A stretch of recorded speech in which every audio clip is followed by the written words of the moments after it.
우리 찬송가 한 장, 322장. 이 찬송 혹시 아시나 모르겠는데 322장 세상에 헛된 신을 버리고 하나님 이름 높여 기리세 온 천하 백성 모두 나와서 다 같이 하나님만 섬기세. 아세요?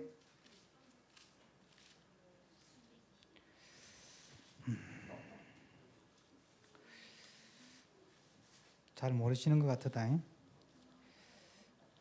이게 반주 없이도 부를 수 있어야 되는데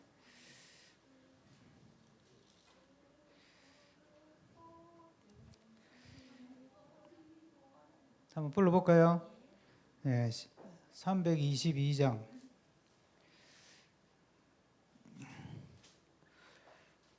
세상에 헛된 신을 버리고 하나님 이름 높여 기리세 온 천하 백성 모두 나와서 다 같이 하나님만 섬기세. 세상에 헛된 우상 버리고 운간의 모든 보기 영화와 거짓과 불의 모두 버리고 온전히 하나님만 섬기세. 주님의 백성 서로 헤아려 시기와 미움 아주 버리고 하나님만을 홀로 섬기는 천국을 어서 이뤄 주소서.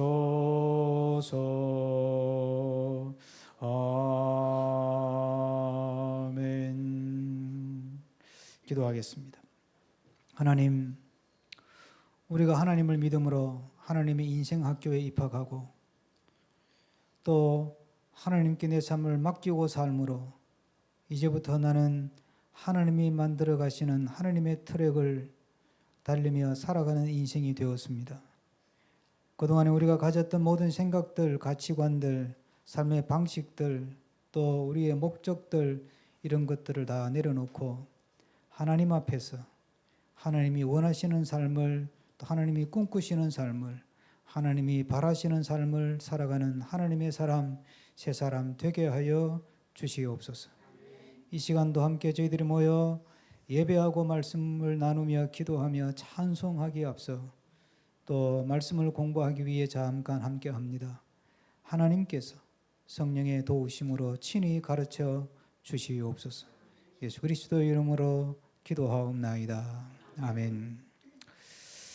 성경 말씀 한 곳 찾겠습니다.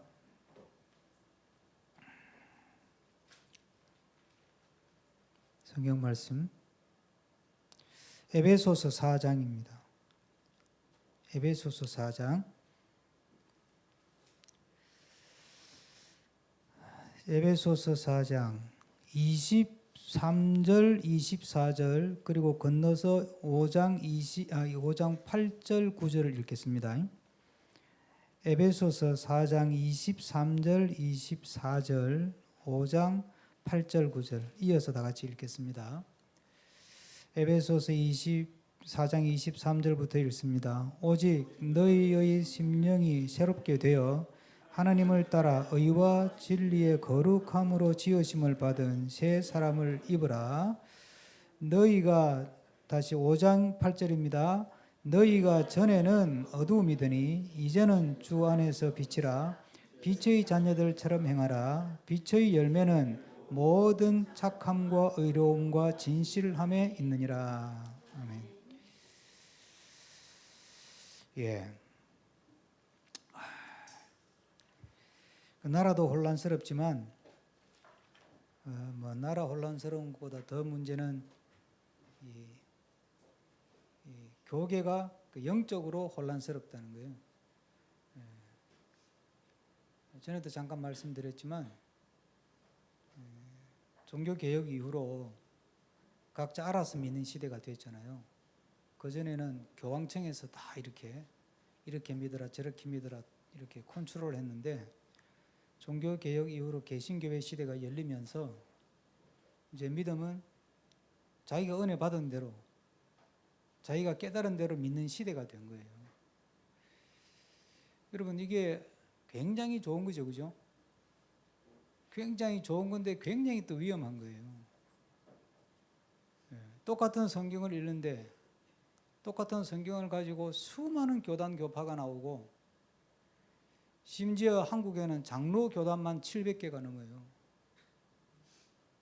그럼 도대체 어떤 게 제대로 하나가 딱 옳다 이렇게 찾기는 어렵겠지만 왜 이런 현상이 생기느냐는 정도는 고민을 해야 되잖아요. 그러면서 나는 제대로 믿는가? 그렇죠? 그거 고민해야 되잖아요. 그러니까 우리가 이제 이런 그 성화에 대한 공부를 지금 하고 있는데 이제 성화의 성격에 대해서 일단 이렇게 워낙 오랫동안 해서 여러분들 좀 정리가 잘 안 되겠지만 다음에 최종적으로 하고 이제 오늘 제가 함께 말씀을 나누려고 하는 주제는 성화의 효력, 의. 성화가 왜 우리에게 필요하냐 또는 역할. 성화라고 하는 어떤 그 성경의 가르침이 오늘 말씀대로 보면 새 사람을 입으라 그러잖아요. 새 사람을 입는 게 성화되어 가는 거잖아요. 그리고 빛의 열매를 맺으라고 그러잖아요. 그 빛의 열매를 맺어가는 게 그게 성화되어 가는 거예요. 그러면 이렇게 우리에게 성화되어 가라고 하는 점점 더 주님을 닮아 가라고 하는 가르침이 계속 반복적으로 나오는데 도대체 이 가르침은 우리 믿음 생활에 어떤 역할을 하느냐, 어떤 영향을 미치느냐, 이 구실이 뭐냐는 거죠. 이런 중심을 못 잡으면 우리는 내가 믿고 싶은 대로 믿어요. 성경을 읽어도 자기 편향이 아주 강하거든요. 자기 편향. 자기가 읽고 싶은 대로 읽고 자기가 이해하고 싶은 대로 이해하고 자기가 해석하고 싶은 대로 해석하는 거예요. 사람은 누구나 그래요. 저도 마찬가지일 거예요. 그래서 최소한의 신학적인 훈련이 필요한 거고 그래서 교단이라고 하는 울타리가 필요한 거예요. 교단이 절대적이지 않거든요. 교단이 무슨 교황청도 아니고 그렇죠? 그러면 교단이라는 게 왜 필요하냐면 건전한 교단이라는 게 그 울타리 안에서 우리는 성경을 이런 방향으로 해석을 하는 것이 맞다고 고백한다. 이게 그 교단의 신앙 고백이에요. 전에 말씀드린 것처럼 헌법의 제일 뒤에 붙어 있는 게 신앙 고백이에요. 이게 아주 중요한 거예요. 이런 어떤 대원칙 이런 게 없으면 어떻게 돼요? 자기가 다 교황이야. 목사들도 다 자기가 교황이고 교인들 중에 은혜 받았다는 사람, 불 받았다는 사람 자기가 다 교황이야 이제. 그러니까 지금 이 한국 교계가 난맥상이 벌어지는 거예요. 난맥상이. 똑같은 성경 가지고 해석하는데 우리 교회 목사님은 설교가 참 성경적이래. 왜 성경적인데? 그러면 성경 구절을 많이 인용한대. 성경 구절 인용해가 자기 치는 사람이 이단 아니에요. 성경 구절을 많이 인용하면 성경적인 설교가 되는 거예요. 이단들이 더 잘하지. 그거는 성경 가지고 사람을 꼬시는 데는 도같은 사람들이니까. 자, 그러니까 성경이 도대체 우리에게 뭘 원하느냐, 뭘 바라느냐, 하나님은 성경을 통해서 우리에게 뭘 기대하느냐를 정확하게 알아야 되지. 그게 뭐냐면 새 사람을 입는 거예요. 새 사람 되는 거고 그리고 빛의 열매를 맺는 거고, 또 갈라디아서로 가면 성령의 열매를 맺는 거고, 그게 하나님이 원하는 거예요. 예. 그런데 우리는 그건 별로 관심이 없어. 관심이 없고, 첫째 복 받는 거, 둘째 일 많이 하는 거.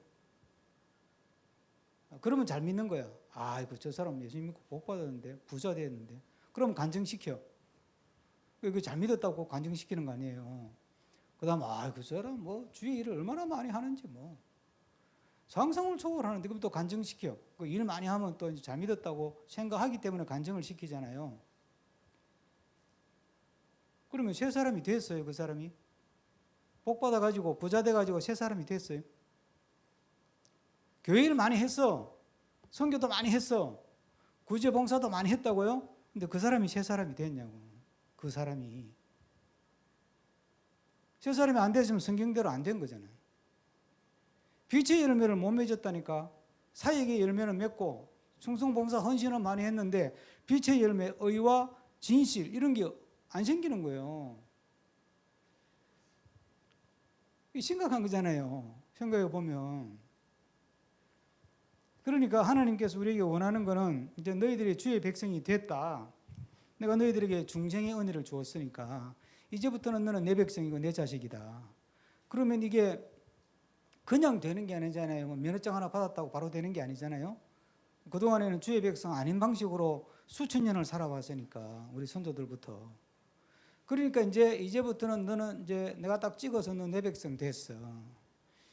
이제부터는 이제 공부 시작이야. 알았지? 이제부터는 본격적으로 공부 시작하는 거니까 공부 똑바로 해. 그냥 안 넘어가. 우리가 제가 새벽 특시하면서도 설계했지만, 우리가 가정에 우리 아이가 태어나잖아요. 그러면 옛날에 가풍이 있는 가정은, 가풍이 가풍 없이 대충 알아서 살아 그러면 안 그렇겠지만, 가풍이 있는 가정에 아이가 태어나면 어떻게 해요? 그 아이를 어떤 원칙으로 키워요? 그 집안의 가풍을 원칙으로 키워요. 그 집안의 전통을 교육시키고 그 집안의 예법을 교육시킨다고. 그래서 집안이 중요하다는 말을 하는 거예요. 태어났다고 막 살아라 이래버리면 그 집안은 그냥 막 사는 집안이지. 그래서 옛날부터 집안이 중요하다는 말을 하는 거예요. 뭐 돈이 있고 그게 아니에요. 그 집안에 제대로 된 가풍이 있느냐? 예? 하나님의 백성이 태어났잖아요. 하나님이 집안의 자식이 된 거잖아요. 그럼 하나님 이제는 너는 내 백성이고 내 자식이야. 하나님 나라 백성이니까 하나님 나라의 가풍을 따라야 돼. 이제부터 너는. 우리 집안의 가풍은 이렇게 되는 거야. 새 사람이 되는 거고 빛의 열매를 맺는 거고 성령의 열매를 맺는 거야. 이게 우리 집안의 가풍이야. 알았지? 이걸 이제 교육시키는 거야, 우리를. 그게 성화의 과정이라니까요, 이게. 근데 이게 만만찮아요. 이게 무섭다니까요. 이게 하나님이 돈 주고 안 주고는 하나님이 양보를 해요. 왜? 밤낮으로 와서 돈 달라고 쪼르니까, 그래 그럼 내가 한 푼 줄게 그러고 준다니까, 그거는. 그런데 하나님이 새 사람 되라는 거, 이걸 양보할까요, 안 할까요? 이거는 하나님이 양보 안 하는 거예요. 이건 양보 안 한다니까. 그래서 우리 믿음 생활이 고달픈 거예요. 이 부분을 자꾸 놓치는 거예요. 자, 그래서 오늘 우리가 중요하게 생각하는 주제는 이 성화라고 하는 이런 우리의 소명이잖아. 소명, 부르심. 소명 더하기 사명이야. 이 성화는 소명, 부르심, 성화로 부르셨고 성화의 삶을 살아라는 책임을 준 거예요. 거룩한 책임. 우리는 사명 그러면 자꾸 일만 생각하는데, 일보다 더 중요한 게 성화되는 거니까, 거룩한 삶의 삶을 살아가는 사람이 되는 그것도 사명이에요. 저하고 체인지업 공부하신 분들은 알죠? 5대 사명이 뭐예요? 5대 사명. 첫째가 거룩한 삶을 구현하는 거예요. 거룩한 삶을, 변화된 삶, 성화의 삶을 구현하는 게 이 첫 번째 사명이라니까. 자, 이 자꾸 이제 서론이 너무 길어지니까, 자, 그러면 이 성화의 사명을 주었기 때문에 이걸 가지고 우리의 삶을 다 이렇게 평가하고 진단할 수 있어요. 내 믿음을 진단할 수 있다고요. 그 5가지를 진단하는데, 첫째는 뭘 진단하느냐? 중생 진단이라고 합시다.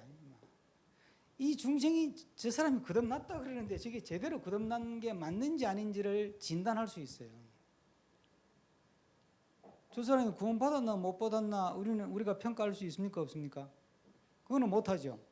못하는데 저 사람이 거듭났다고는 하는데, 구원받았다고는 하는데, 그래? 그러면 중생을 했으면 반드시 따라오는 게 뭐라 그랬죠? 중생을 하면 따라오는 게 성화에 대한 성화의 욕구가 따라온다니까. 성령의 소욕, 성화가 따라오는 거예요. 성화가 따라오지 않는 중생은 없습니다. 하나님이 전 집안 자녀로 우리를 입양시켜 놓고 이제 네 마음대로 살아라, 뭐 사탄의 가치를 쫓아 살든 세상 가치, 세상 방식으로 네 마음대로 살아라, 괜찮다, 그러지 않는다니까요. 너는 이제 내 집안에 내 백성 됐으니까, 내 자식 됐으니까 이제는 내 자식이 되라는 거 아니에요, 그죠? 그게 성화예요, 성화. 그러니까 중생을 하고 나면 성화에 대한 기대가 생기는 거예요. 책임감, 뭐 책임감이라고 할 수도 있고, 욕구. 사도행전 갈라디아에서는 성령의 소욕 그러잖아요. 그러니까 내가 하나님의 자녀답게 살고 싶다는 마음이 생기는 거예요. 그게 안 생기면 중생이 맞나? 한번 검증해 봐야 돼. 해봐야 된다니까요. 성화가 많이 됐냐 덜 됐냐 그거는 몰라. 그건 하나님과 그 사람은 또 1대1의 문제니까. 그러나 어쨌든 중생한 게 맞다면 내 마음속에, 속사람 속에 성화되고 싶은 마음이 생겨져 있는 거예요. 그게 안 생겨져 있다면 중생 자체에 대해서 다시 한번 점검해야 된다니까. 여러분 어때요? 제가 지난번에 성화의 성격에 대해서, 성화의 성격의 그 네 번째가 뭐였냐면 성화의 동기, 5번째가 성화의 동기, 또 모티브는 사랑이라 그랬어요, 그죠? 하나님을 사랑하는 그 마음이 흘러나와서 이웃을 사랑하는 것. 그러니까 사랑이라는 게 좋아서 한다니까. 성화되는 게, 제가 아까 책임이라는 표현은 좀 애매하다 그랬잖아요. 자발적 책임이라도 자발적 책임이에요. 이 성화라고 하는 것은 도덕적 의무가 아니라니까. 우리는 착한 사람 되는 게 목표가 아니에요. 착각하지 마세요. 이 빛의 열매는 의와 진실이 그런다고 해서 또 착한 사람 되라고 하네. 도덕교육 시키네. 성경 우리에게 도덕을 가르치는 책이 아니잖아요. 내가 중생하고 은혜 받아서 중생하고 나니까 막 주님을 닮고 싶은 마음이 생겨버리는 거예요. 그래서 주님을 닮고 싶어서 주님이 하는 거 따라 하다 보니까 빛의 열매가 맺어지는 거지. 그러니까 그거는 결과지. 그게 목표가 아니라니까. 우리의 목표는 주님을 닮고 싶은, 성화되고 싶은 욕구예요. 이게 없으면 아닌 거예요. 질문 있습니까? 이거 되게 중요해요.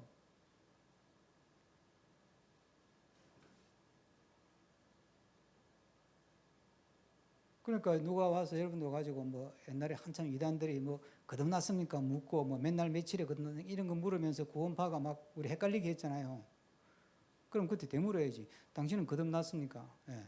맨날 며칠을 거듭났습니까? 맨날 며칠을 거듭났다. 그러면 당신은 거듭나 가지고 얼마나 변했습니까? 그걸 물어봐야지.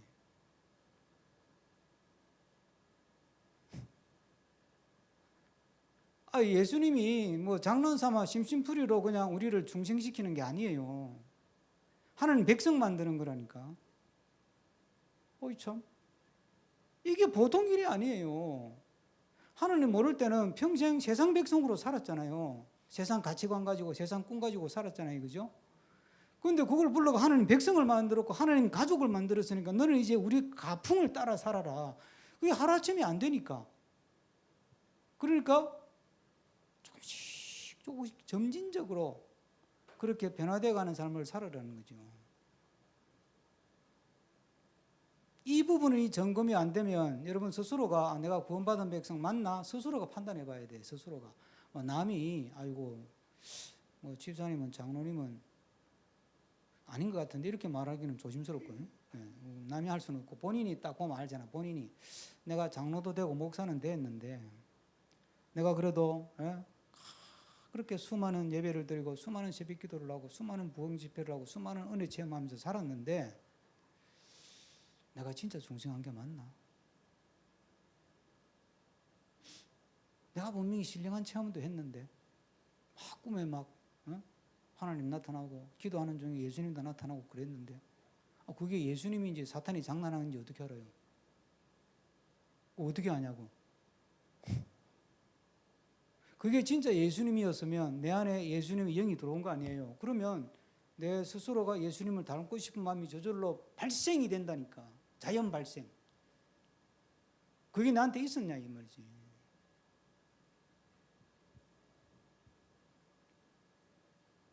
그 어떤 목사님이 세상에서 잘 나가다가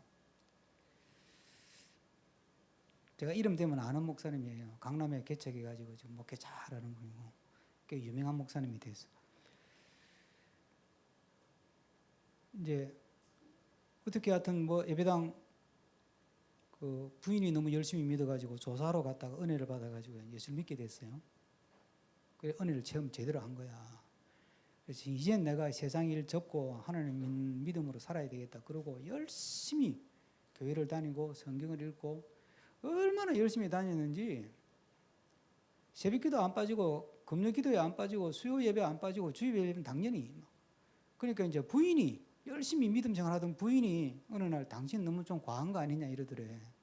무슨 소리냐고. 내가 그동안에는 세상에 미쳐 살았는데 이제는 주님에 미쳐 살기로 했는데 그게 뭐 잘못된 거냐 그랬더니 이상한데 그러더래. 그럼 이상하긴 뭐 당신이 오히려 이상해진 거야. 막 그랬어요. 근데 하루는 이제 수요일 저녁에 막 회사에서 플레이부터 뛰어와가지고 막 또 어디 있고 또 나가니까 부인이 당신 어디 가는데 저녁에 그러니까 교회 가야지 그러더라고. 과한데 그러니까 당신이 지금 믿음이 식은 거야. 그러고 이제 나가는데 뒷꼭지에 대어놓고 부인이 뭐라 그런지 아세요? 당신은 교회 안 다닐 때나 지금이나 달라진 게 하나도 없어. 그전에는 직장에 열심히 다녔고 술 먹는 데 열심히 했고 지금은 예배당 열심히 가고 은혜 받는다고 열심히 하는 것뿐이지. 그래서 은혜를 받았는지는 모르지만 당신이 집에서 달라진 게 하나도 없다니까. 여전히 권위적이고 여전히 아이들한테 잔소리하고 여전히 당신은 달라진 게 아무것도 없다니까. 이 양반이 멘붕이 온 거예요. 이거 내가 뭐 한 거야 이거? 머리가 좋은 사람이니까. 그래서 안 되겠다. 내가 제대로 한번 좀 공부를 해봐야 되겠다. 그러고 모든 거 다 집어치우고 부인 설득해가 부인이 안 간다는 걸 꼬셨어. 그래가 미국 가서 아예 신학 공부를 해가지고 목사가 되고 온 거예요.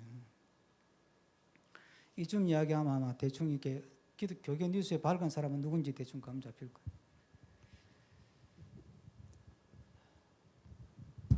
그리고 이 양반이 목사가 돼가지고 강조하는 게 성화야. 이거 없으면 이거 아니라는 거지. 은혜 받았다고? 이게 있어? 은혜가 왜 주는 거예요? 성화되는 삶을 살아가라고 힘을 실어주는 게 은혜잖아요.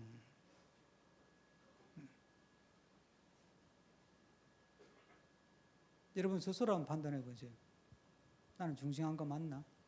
구원받은 거 맞나? 목사님 너무 심하다. 그래도 내 평생 믿고 뭐 대신함으로 믿고 살았는데 이제 죽을 때 다 돼가는데 이제 와가지고 중생한 거 맞나 이렇게 물으면 좀 겁나지 이렇게 생각할 수도 있어요. 그죠? 그만큼 심각한 이야기예요. 이게 중생만큼이나 심각한 이야기예요. 다만 제가 높아지면서 말씀을 드리는데 이 성화는 하루아침에 확 되는 게 절대 아니에요. 중생은 1회적, 유1회 오직 한 번. 성화는 점진적. 점진적인데 이게 성화의 그래프를 그리면 이게 이렇게 가지 않아요. 이건 오래전에 저하고 공부할 때 제가 여러 번 이야기했어요. 이 그래프도 몇 번 그렸어요. 저 개포동에서. 다 잊어버렸죠. 예, 회장님 역시 머리가 좋아. 근데 이거 아니에요. 회장님. 근데 이게 아니라니까. 이거라니까 이거. 이거. 우상향을 하는데, 뭐 주식하는 사람 우상향 소리 많이 하대. 우상향을 하는데 올라갔다 내려갔다 올라갔다 내려갔다 올라갔다 내려갔다 이러면서 점점점 원이 커지고 우상향하는 거예요. 원이 커지는 건 뭐예요? 에베소서 뭐라고 그랬어요? 하나님의 사랑의 높이와 깊이와 넓이를 안다는 뜻이지. 그만큼 생각의 폭이 넓어지고 전에는 수용하지 못하던 걸 수용하고 이해하지 못하던 걸 이해할 수 있는 만큼 예수님의 마음이 넓잖아요. 깊고 그렇게 원이 점점 커지면서 이게 나선형으로 그러면서 올라갔다 내려갔다 올라갔다 내렸다 우리는 하는 거예요. 막 충만했다가 꼬꾸라지고 충만했다가 꼬꾸라지고 충만했다가 꼬꾸라지고 충만했다가 이게 수도 없이 반복하는 거지 죽을 때까지. 그런데 결과적으로는 조금씩 우상향하는 거예요. 이게 성화의 과정이에요. 그러니까 지금 바닥치고 있다고 낙심할 건 없어요. 아직도 이게 속도가 너무 늦어가지고 이렇게 빨리빨리 가야 되는데 그렇게 못 가고 이렇게 이러는 사람도 있겠죠. 그래도 관계없어. 중생은 한 거니까. 너무 겁먹지는 마시라고 하는 이야기예요. 중요한 건 중생했다면 성화되고자 하는 거룩한 욕심, 욕구 이게 반드시 내 마음속에 속사람 속에 형성이 된다. 내가 새 사람 돼야 되겠다. 빛의 열매를 맺어야 되겠다. 성령의 열매를 맺어야 되겠다. 그래서 믿음 생활은요, 이게 새 사람 되고 뭐 빛의 열매를 먹고 성령의 열매를 맺는다는 게 열매로 안다 그랬잖아요, 예수님이. 그게 무슨 대단한 일을 하는 게 아니에요. 오늘 설교에도 나오는데 마태복음 7장에 보면 예수님이 그날에 마지막 날에 내가 너희들을 평가하는데 뭐 주의 이름으로 귀신 때려잡고 주의 이름으로 병 고치고 뭐 주의 이름으로 했다고 그러는데 예수님 뭐라 그래요? 야, 이 불법을 행하는 자들아 내게서 떠나가라 그래요. 너희는 아니야. 너희는 주의 이름으로 했는데 주를 위해 했는데 너 아니야. 그 불법이라 그래요. 내가 그걸 바랬냐? 내가 그거 하라고 너한테 중생의 은혜를 주었냐? 아니야. 무서운 이야기예요.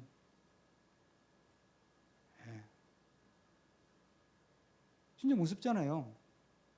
그러니까 속도도 느릴 수 있고 하지만 정말 성화에 대한 이런 그 성화되고 싶은 그런 거룩한 소욕이 내 안에서 막 자라가는 거. 그걸 따라가지는 못하죠. 따라가지는 못하니까 더디기도 하고 늦기도 하고 그래서 뭐 또 좀 되는 것 같다가 또 꼬꾸라지고 되는 것 같다가 꼬꾸라지고. 근데 그거에 대해서 너무 낙심할 필요는 없어요. 원래 그런 거예요. 그게 당연한 거예요. 그러나 그걸 가지고 늘 기도하면서 주님 앞에서 은혜를 붙들고 또 은혜를 의지해서 또 노력하고 그게 성화의 삶을 사는 거지.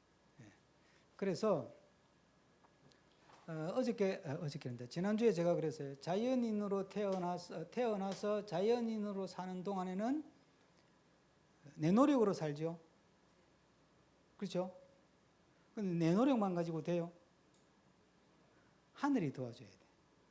사업을 해도 그렇고 하늘이 도와줘야 돼. 이런 말 하잖아요. 운때가 맞아야 된다고. 맞죠? 우리 아버지는요. 진짜 사업가 재능이 뛰어나가지고 제가 고등학교 때 물비누 있죠. 물비누 사업을 했다니까. 아니 대한도시와 전자대리점 전국에서 매출 1위 그것만 계속했으면 내가 목사 안 됐을 수도 있어. 부자로 살면서. 그런데 옆에서 사는 아버지가 그거 한 새로운 아이템이다 싶어가지고 그 창고에다가 물비누를 산더미처럼 쌓아놓고 대리점을 또 했어요. 또 폭망했지.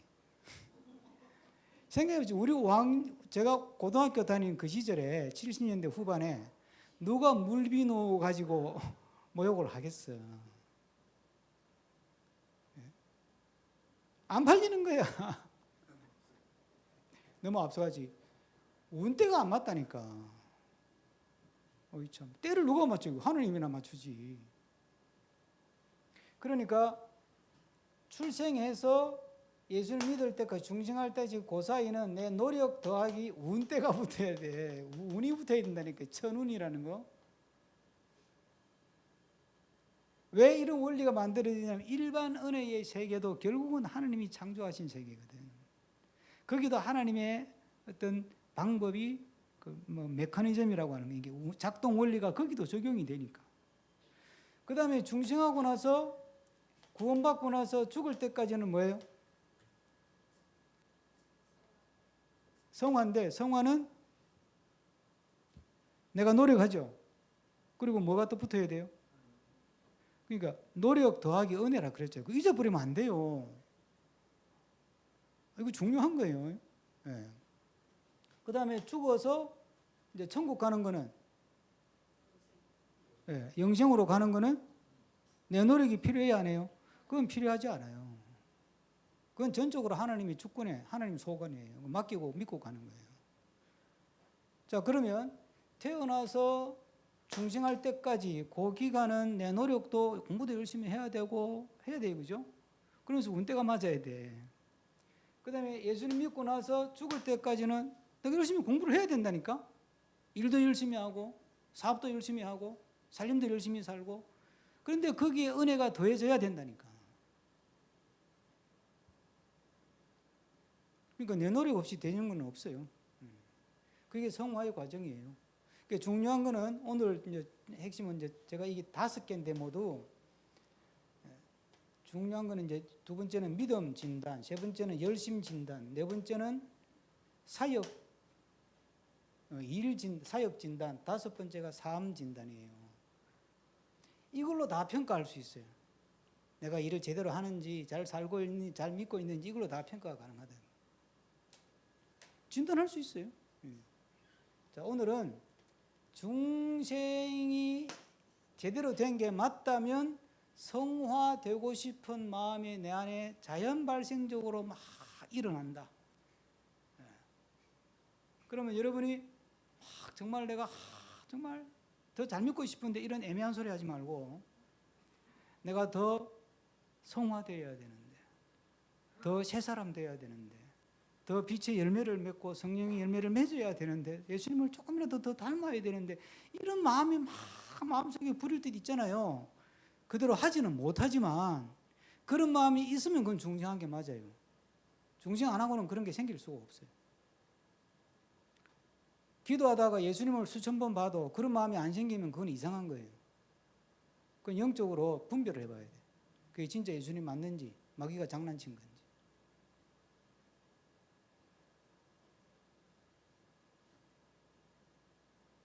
정리가 딱 되죠. 은혜 체험했다. 그게 진짜 성령의 체험인지, 예? 아니 사탄 마귀도 다 하는 거니까. 어이 참네. 그러니까 내가 체험한 게 이거 제대로 된 게 맞나? 그 성경을 가지고 딱 보면 새 사람 되고 싶고 빛의 열매, 성령의 열매를 맺고 싶고 그런 마음이 막 생기고, 근데 그게 안 돼 가지고 막 속상하고 그러면 그건 100% 중생한 거예요. 그게 없다면 검사를 한번 해봐야 된다. 자, 우리가 주의 이름으로 구원받고 중생하고 거듭난 사람으로서 성령께서 내 안에, 하나님께서 내 안에 심어주신 성화되고 싶은 마음, 새 사람 되고 싶고 빛의 열매를 맺고 싶은 마음을 따라서 그 성령께서 주시는 마음, 하나님이 주시는 마음에 순종할 때 하나님이 우리의 삶을 더 존귀하게, 영광스럽게, 복되게 하나님의 자녀로 만들어 가실 줄로 믿습니다. 기도하겠습니다. 하나님, 우리를 불러 너는 내 백성이다. 너는 내 자식이다. 이제 너는 세상의 자식도 아니고 원수마귀 사탄의 자식도 아니다. 이제 너는 내 자식이다. 이제부터는 하나님 나라의 전통을 배우고 하나님의 가족이 배워야 되는 믿음의 가풍을 제대로 배워라. 열심히 공부하고 열심히 훈련해서 내가 바라는 대로 구원의 완성을 이루어 가고 그리스도의 장성한 분량에 이르도록 자라가라. 그래서 더 존귀하고 영광스럽고 거룩한 족속이여 왕 같은 제사장의 모습으로 우뚝 서는 삶을 살으라 하시는 주의 말씀, 주님의 바람을 내 마음에 깊이 간직하고 주님 앞에서 더 부끄러움 없이 살아가는 주의 복된 자녀들이 되게 하여 주시옵소서. 예수 그리스도 이름으로 기도하옵나이다. 아멘.